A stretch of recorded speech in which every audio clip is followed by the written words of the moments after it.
ETV YouTube ఛానల్స్లో మీ వ్యాపార ప్రకటనల కోసం ఈ నంబర్కి కాల్ చేయండి.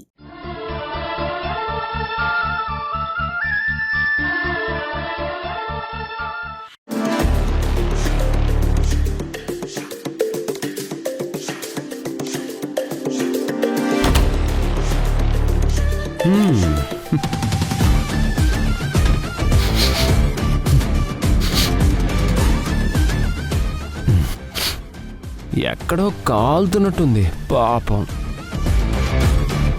ఓ చూపులతోనే కాల్ చేయకు. మీ వదిన గెలిచినందుకంటే నేను ఓడిపోయినందుకు నీకు చాలా సంతోషంగా ఉన్నట్టుంది. ఎగ్జాక్ట్లీ. ఇప్పటి వరకు ఒక లెక్క, ఇక మీదట ఒక లెక్క. నీకు పోటీగా మా వదిన వచ్చింది చూడు. ఒక్క ప్రాజెక్ట్ ప్రెజెంటేషన్ ఇవ్వగానే అంతా అయిపోలేదు. వదిన మరదలిద్దరూ ఏదో ప్రపంచాన్ని జయించినట్టు తెగ బిల్డప్ ఇస్తున్నారు. ఆ ఒక్క ప్రెజెంటేషన్ గెలవడానికే కదా నువ్వు వెళ్ళి ఓడిపోయొచ్చావు. పాపం అనిపిస్తుంది వీణా నిన్ను చూస్తుంటే. ఇక నీకు ఎదురే లేదు, నిన్ను ఆపేవాళ్లే ఎవరూ లేరన్నట్టు తెగ ఫోజులు కొట్టావు. ఇప్పుడు చూడు మా వదిన రూపంలో నీకు ఓటమి ఎలా ఎదురైందో. ఇప్పుడు చెప్తున్నా విను, మా వదిన టాలెంట్ ముందు నువ్వు జీరో. అలాంటి మా వదిన్ని తట్టుకొని నువ్వెంతవరకు నిలబడతావో నేను చూస్తాను.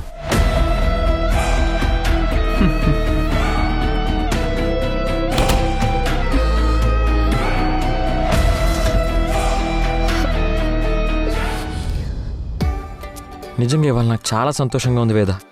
నీ టాలెంట్ ఏంటో ఇంట్లో వాళ్ళకే కాదు, అటు బయట ప్రపంచానికి కూడా చూపించు. I'm proud of you. నిన్ను ఆఫీస్కి రమ్మన్న నా మాట వృధా కాలేదు.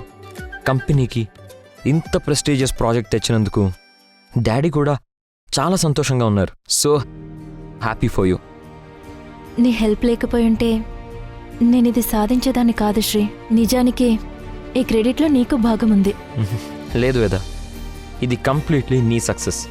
ఈ రోజుతో మాకు నీ మీద ఉన్న నమ్మకం డబుల్ అయింది. అలాగే మా హ్యాపీనెస్ కూడా డబుల్ అయింది. థ్యాంక్ యూ సో మచ్ వేద.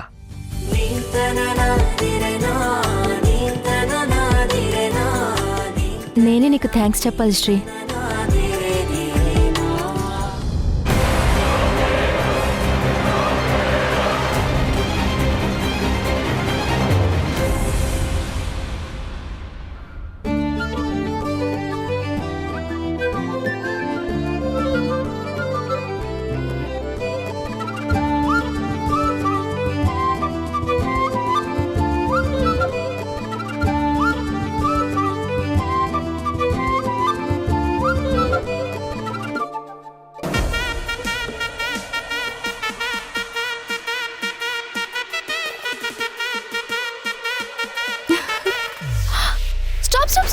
ఏయ్ నువ్వా? ఎస్, సూపర్ టైంకి వచ్చావు. పద పద పద పద. ఏయ్ ఎక్కడికి? నేను అర్జెంటుగా ఇంటికి వెళ్ళాలి, నాకు చాలా పనులున్నాయి. నన్ను మా ఇంటి దగ్గర డ్రాప్ చేసి ఆ తర్వాత మీ ఇంటికి వెళ్ళు. అదెలా కుదురుతుంది? ఆహా కుదరదు, నేను ఇంటికి త్వరగా వెళ్ళాలి. అవును పాపం, ఇంటి దగ్గర తమరి కోసం భార్య పిల్లలు ఎదురు చూస్తుంటారు. తమరు త్వరగా వెళ్ళి వాళ్ళ ఆలన పాలన చూడాలి. మరి చాలే గాని పదవయ్యా. ఏయ్ భార్య పిల్లలుంటేనే త్వరగా వెళ్ళాలా? నాకు వేరే పర్సనల్ పనులున్నాయి. అయితే నన్ను డ్రాప్ చేయనంటావు? కుదరదు అంటున్నాను. అయితే ఉండు, ఈ విషయం మా బాబాయ్కి ఫోన్ చేసి చెప్తాను. ఏయ్ ఏమని చెప్తావు? ఏమనా, నైట్ ఒక్కదాన్నే క్యాబ్ దొరక్క లిఫ్ట్ అడిగితే ఇవ్వకోకుండా ఒంటరిగా వదిలేసి వెళ్ళాడని చెప్తాను. అంతేకాదు, ఇంత అర్ధరాత్రి ఇక్కడ జరగరాందేదైనా జరిగితే అందుకు కారణం కూడా నువ్వే అని చెప్తాను. బైక్ ఆపడం నాది తప్పు. నేను రాత్రి కూడా కాల్ చేసి చిరాకు పెట్టావు. నీకు కొంచెం కూడా కామన్ సెన్స్ లేదు. ఏంటో అంటున్నావు? ఏం లేదులే, డ్రాప్ చేయాల్సింది ఇంటి దగ్గరేగా. ఏ ఎక్కడికైనా తీసుకెళ్తావా? ఏయ్ ఆపు, ఆయన ఈ టైంలో ఇక్కడున్నావేంటి? సరదాగా బయటికి రావాలనిపించింది, వచ్చాను. మరి నీ కారేది? నువ్వు వచ్చి లిఫ్ట్ ఇస్తావని కారా పక్కనున్న పాత సామాన్లోడికి అమ్మేశాను. తిన్నగా చెప్పొచ్చు కదా. లేకపోతే ఇంత అందమైన అమ్మాయిని బైక్ ఎక్కించుకోకుండా ఏదో పెద్ద డిటెక్టివ్లా ఇన్ని క్వశ్చన్స్ అడుగుతావేంటి? అది సరే, ఏంటి నేను ఫోన్ చేసి మాట్లాడుతుంటే మధ్యలోనే కాల్ కట్ చేస్తున్నావు? అప్పుడు నాకు మాట్లాడే మూడ్ లేదు. ఆయన ఆ టైంలో ఫోన్ ఏంటి? ఆ టైంలో కాకుండా ఏ టైంలో చేయాలేంటి? పోనీ ఏ టైంలో చేయాలో చెప్పు, నోట్ చేసుకొని మరీ ఫాలో అవుతాను. నువ్వే నన్ను ఫాలో చేయాల్సిన అవసరం లేదులే గాని ముందు బండెక్కు.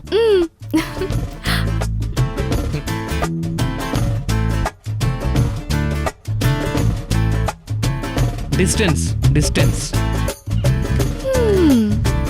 Right right. ఏదో ఏదో మాయా అనుకుంటూనే పడిపోయా, నేను చేసేనాడు ఆపై వాడు పొందిందే హాయా. అందం కావాలంటే అడగాలేమో నీ ఛాయ, నేను చెప్పాలంటే భాషల్లో నా పోలికలున్నాయా. హే, ఐస్ క్రీమ్ ఐస్ క్రీమ్ ఆపు ఆపు. ఏంటి ఐస్ క్రీము? ఇంటికెళ్ళాలి. నేను ఇప్పుడు ఐస్ క్రీమ్ తినాల్సిందే, ఏయ్, ఆపు. నేను ఆగను. నువ్వు ఇప్పుడు ఐస్ క్రీమ్ దగ్గర ఆపకపోతే నేను నిన్ను గట్టిగా హక్ చేసుకుంటాను. ఏయ్, ఆపుతాను, అంత పని చేయి.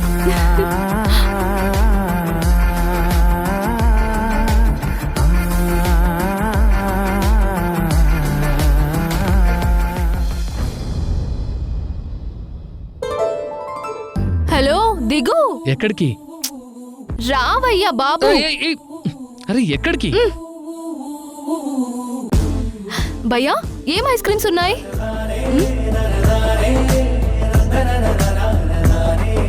తీసుకో. వద్దు నాకు. అరే తిను. వద్దంటుంటే. తినమంటున్నానా?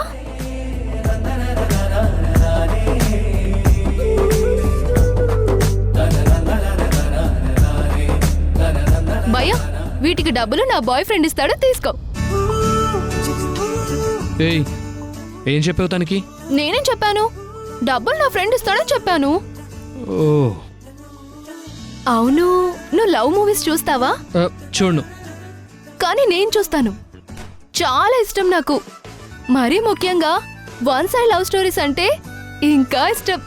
అందుకేనేమో నా లవ్ స్టోరీ కూడా వన్ సైడ్ లవ్ అయింది. కాకపోతే ప్రతి సినిమాలో లాగానే నా లవ్ స్టోరీలో కూడా చివరికి మనం ఒక్కటైపోతాంలే. ఎందుకు అలా కోపంగా చూస్తావు? కొంచెం ప్రేమగా చూడొచ్చు కదా.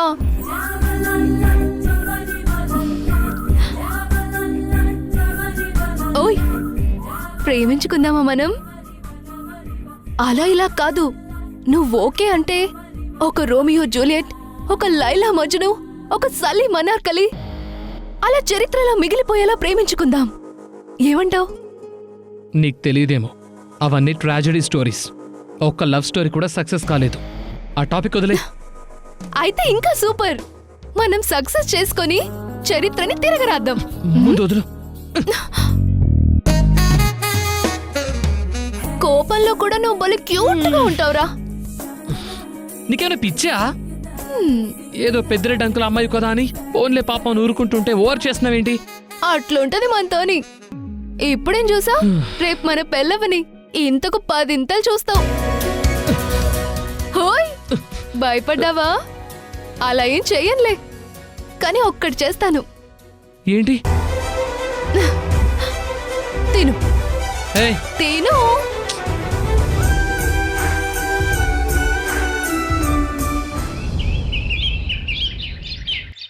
పార్వతి, పార్వతి, వస్తున్నానండి.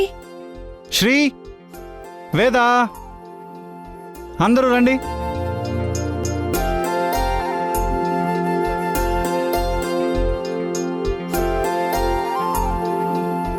ఏమైందండి?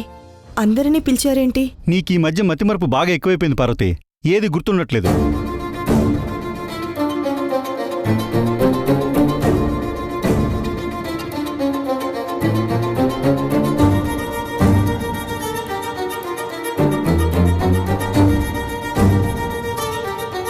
నేనేం మర్చిపోయానండి? నువ్వు మర్చిపోయింది కూడా నేనే గుర్తు చేయాలా? ఏం మర్చిపోయానో చెప్పండి, నాకు అసలే కంగారుగా ఉంది. ఏం మర్చిపోయావా? నిన్నేం జరిగింది? వేద వల్ల మన కంపెనీకి ఏదో పెద్ద ప్రాజెక్ట్ వచ్చింది. అందరం వేదాన్ని మెచ్చుకున్నాం. ఆ తర్వాత గెలిచినందుకు వేదాకి గిఫ్ట్ ఇస్తానన్నారు. అది ఆ గిఫ్టే నేను ఇప్పుడు తీసుకొచ్చాను. గిఫ్ట్ గురించా? ఇప్పుడు ఎందుకులే మావయ్య గిఫ్ట్లు, మరేం పర్లేదు. లేదమ్మా వేద, ఈ మామయ్య మాట అంటే మాటే. నువ్వు విన్ అయ్యి మనకి ప్రాజెక్ట్ వచ్చేలా చేసావు కదా, కాబట్టి ఇచ్చిన మాట ప్రకారం నేను నీ గిఫ్ట్ ఇవ్వాలి. That's all.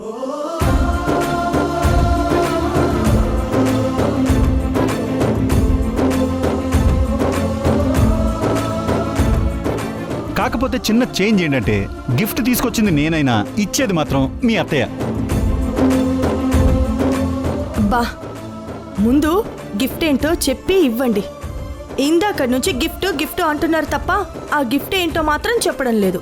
మీకు కూడా ఎగ్జైటింగ్గా ఉంది కదా.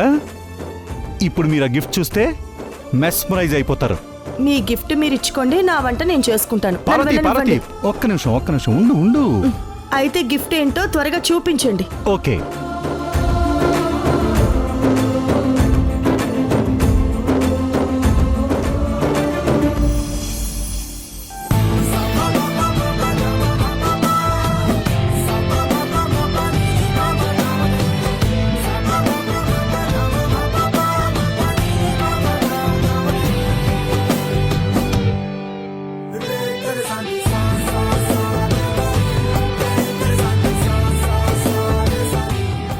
డాడ్, కార్ గిఫ్ట్ ఇస్తున్నారా? Super dad.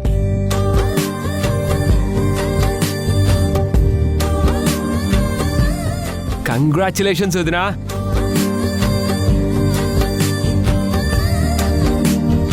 కొంతమంది ఉంటారు అన్నీ వాళ్ళే చేసినట్టు బిల్డప్ ఇస్తారు తప్పితే ఇలాంటి సక్సెస్ని చూడలేరు వదినా.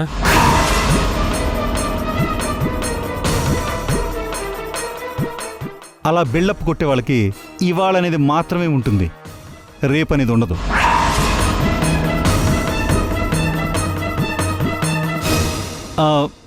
సరే పార్వతి, నీ చేతులతో నువ్వే ఇవ్వు. ఎవరిస్తే ఏంటండి? అయితే ఇద్దరం కలిసే ఇద్దాం, సరేనా? పట్టుకో.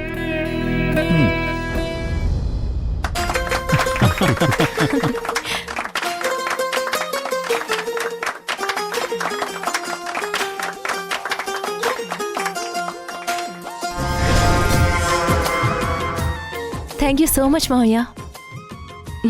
ఇలాంటి విజయాలు మరెన్నో పొంది ఇలాంటి గిఫ్టులు ఇంకా ఇంకా గెలుచుకోవాలని ఆశిస్తున్నాను.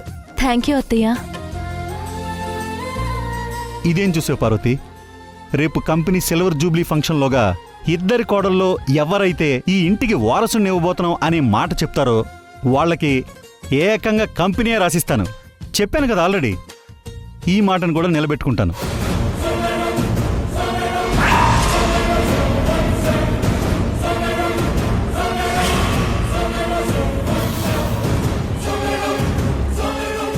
అసలు నీ కోడళ్ళకి పిల్లల్ని కనే అదృష్టం ఉందో లేదో చూడు.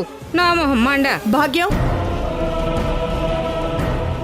వయసు పెరిగితే సరిపోదు, బుద్ధి కూడా పెరగాలి. అసలు అసలు నువ్వు మాట్లాడాల్సిన మాటలేనా? అయ్యో పార్వతి, నువ్వు తప్పుగా అర్థం చేసుకున్నావు. అదంతా పైవాడి దయ కదా. సిల్వర్ జూబ్లీ ఫంక్షన్ లోపే అంటే మన చేతుల్లో ఏముంటుంది చెప్పు. నేను ఆ ఉద్దేశంతోనే అన్నాను అంతే. అయినా సరే, నువ్వు అలా అనడం తప్పు. ఇంకొకసారి నీ నోటి వెంట ఇలాంటి మాటలు విన్నానా నేను ఊరుకోను, చెప్తున్నాను.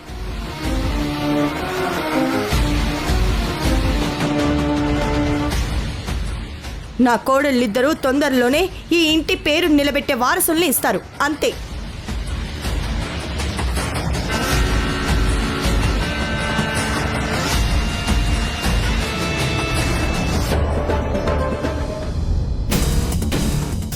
కొత్తగా ఈ గిఫ్ట్లు గోలేంటన్నయ్యా?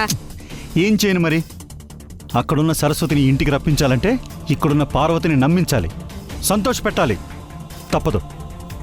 ఏం నమ్మించడమో ఏమో. ఈ ఇంట్లో ఇవన్నీ చూడలేక నేను చస్తున్నాను గాని ఆ సరస్వతి మాత్రం ఇంటికి వచ్చేది లేదు, చచ్చేది లేదు.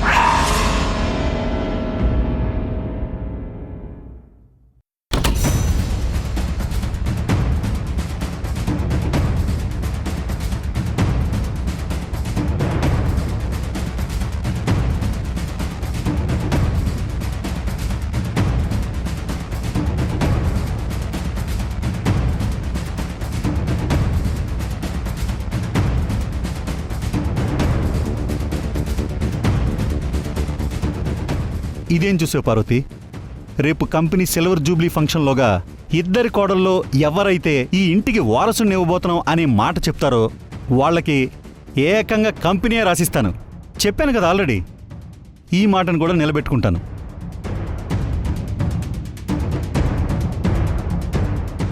ఈ ఇంట్లో ఏం జరుగుతున్నా నన్ను టార్గెట్ చేస్తున్నట్టే ఉంది. ఛ! ఇందులో నేను గెలుచుంటే వీళ్ళందరి పని చెప్పేదాన్ని. మంచి అవకాశాన్ని మిస్ చేసుకున్నాను.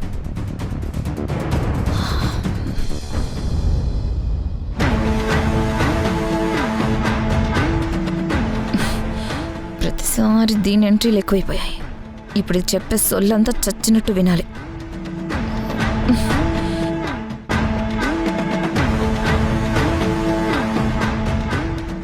ఏంటి వీణా, మంచి గిఫ్ట్ మిస్ అయ్యానని ఫీల్ అవుతున్నావా? నాకే గిఫ్ట్ మీద ఆశ లేదు, అలాగే మిస్ అయ్యానన్న బాధ లేదు. యు డోంట్ వరీ వేదా. అదేంటి మరి, నువ్వు బాధపడ్డం నీ ఫేస్లో కొట్టొచ్చినట్టు కనిపిస్తుంది నాకు. అన్నట్టు కార్ గిఫ్ట్ చూసావు కదా, ఎలా ఉంది? బానే ఉంది. కొంచెం నవ్వుతూ చెప్పొచ్చు కదా. బాగుంది. Thank you. నా టాలెంట్తో నేను గెలుచుకున్నాను కదా వీణా, చాలా సంతోషంగా ఉంది. సంతోషం. సరదాగా రైడ్కి వెళ్దామా వీణా? నా కొత్త కార్లో సిటీ అంతా ఒక రౌండ్ కొడదాం, ఏమంటావ్? నాకు ఇంట్రెస్ట్ లేదు, నువ్వు వెళ్ళి తిరుగు. అదిగో అదిగో, నాకు గిఫ్ట్ వచ్చినందుకు నువ్వు ఫీల్ అవుతున్నావు. అంత సినిమా లేదు, నువ్వు ఓవర్ యాక్టింగ్ ఆపు. ఓవర్ యాక్టింగ్ కాదు వీణా, నేను ఫ్రెండ్లీగానే అడుగుతున్నాను. కొత్త కార్లో బయటికి ఎక్కడికైనా వెళ్దాం పద. నేను రాను. గిఫ్ట్ గెలుచుకున్నావని ఓవర్ చేయకు. నేను తలుచుకుంటే ఇంతకన్నా పెద్ద పెద్దవే సాధించగలను. సరే మరి, నువ్వు మరో పోటీకి రెడీయా? పోటీనా? ఏం పోటీ? మామయ్య గారు చెప్పినట్టు ఈ ఇంటికి ముందుగా ఎవరు వారసులనిస్తున్నామని చెప్తారో వాళ్ళే పోటీలో గెలిచినట్టు. అంటే తెలుసుగా, నెల తప్పామని చెప్పాలి.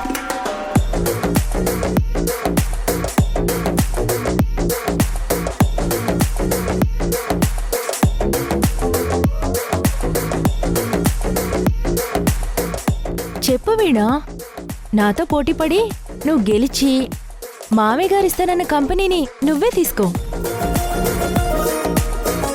శ్రీకి భార్యగా, ఈ ఇంటి కోడలిగా వారసుని కనడానికి నేను రెడీ. మరి రిషితో పిల్లల్ని కనడానికి నువ్వు రెడీయా? ఏమో, అదృష్టం బాగుండి దేవుడి దయతో వారసుని నువ్వే ముందందించి ఈ పోటీలో గెలుస్తావేమో. అప్పుడు నీకు కూడా గిఫ్ట్ వస్తుంది, ట్రై చేయొచ్చు కదా.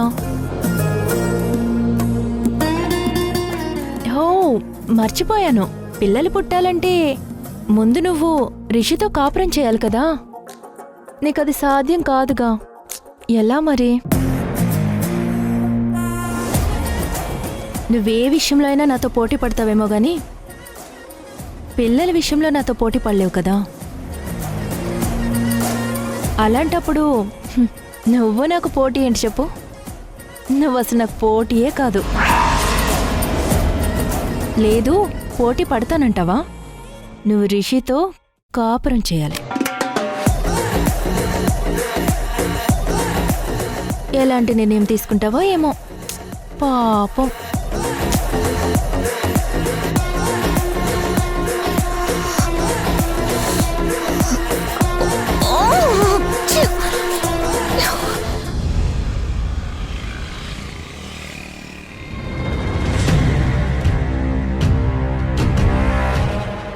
మీరు పార్వతత్తయ్య కలిసి ఇక్కడ నాకు భద్రత ఉంటుందని చెప్పాకే కదా పెళ్లి చేసుకొని ఇక్కడికి వచ్చాను. ఇప్పుడేమో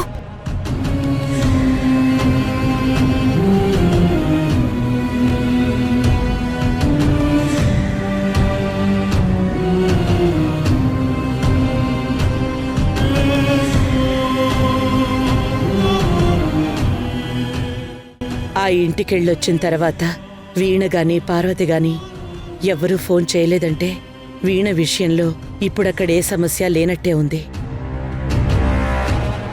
ఒకవేళ ఏదైనా సమస్య ఉంటే ఫోన్ చేసేవాళ్ళు. అమ్మ సీతమ్మ తల్లి, రిషిలో ఖచ్చితంగా మార్పు రావాలి. వాడి కాపురాన్ని వాడు చక్కబెట్టుకోవాలి. వీణతో గొడవలు పడకుండా నిండు నూరేళ్లు సంతోషంగా జీవించేలా నీ చల్లని చూపు వాళ్ల మీదుంచమ్మా.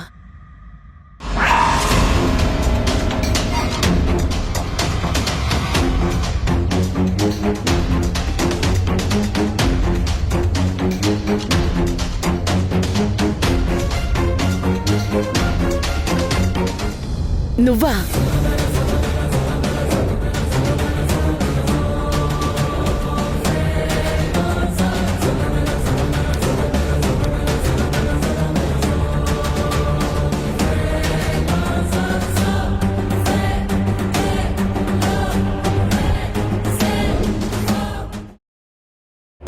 గవర్నమెంట్కి సంబంధించి ఒక ప్రాజెక్ట్ కోసం మీ కంపెనీ ఒక టెండర్ కొటేషన్ని రెడీ చేస్తుంది. ఐ థింక్ అది నీ భార్య వీణనే ప్రిపేర్ చేస్తుంది అనుకుంటా.